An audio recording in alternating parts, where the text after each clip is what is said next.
హరీష్ రావు క్షుద్ర పూజలు చేస్తున్నారని ఆయన స్వార్థ పరాకాష్ఠకు చేరిందని తీవ్ర విమర్శనాస్త్రాలు సంధించారు టీపీసీసీ చీఫ్ మహేష్ కుమార్. తెలంగాణలో వర్షాలు పడకూడదని, పంటలు పండకూడదని, ప్రజలు కరువుతో అల్లాడిపోవాలని కోరుకుంటూ కుతంత్రాలు పన్నుతున్నారని ఫైర్ అయ్యారు. తమిళనాడులోని తిరుచారపల్లి, శివమొగ్గలో క్షుద్ర పూజలు చేసే దేవాలయాలు ఉన్నాయని, అక్కడ హరీష్ రావు పూజలు చేయించినట్లు తమ ఆధారాలు కూడా ఉన్నాయని టీపీసీసీ చీఫ్ స్పష్టం చేశారు. ఇక బీఆర్ఎస్ ఆవిర్భావం నుంచి అఘోర తాంత్రిక పూజలు చేయడం ఉందని, కేసీఆర్ ఫామ్ హౌస్లో క్షుద్ర పూజల ప్రచారం నమ్మలేదు, కానీ ఇప్పుడు హరీష్ రావు వైఖరి చూస్తుంటే అనుమానం కలుగుతుందంటూ మహేష్ కుమార్ చెప్పుకొచ్చారు.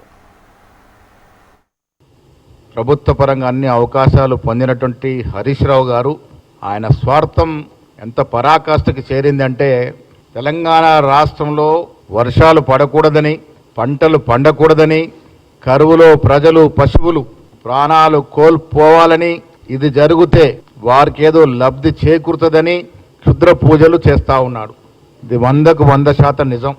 హరీష్ రావు తన స్వార్థం కోసం, తన పార్టీ బాగు కోసం పూజలు చేయడమే కాకుండా వాటిని వాస్తవాలతో మాట్లాడినటువంటి అద్దంకి దయాకర్, సామా రామ్మోహన్ రెడ్డికి లీగల్ నోటీస్ పంపడం జరిగింది.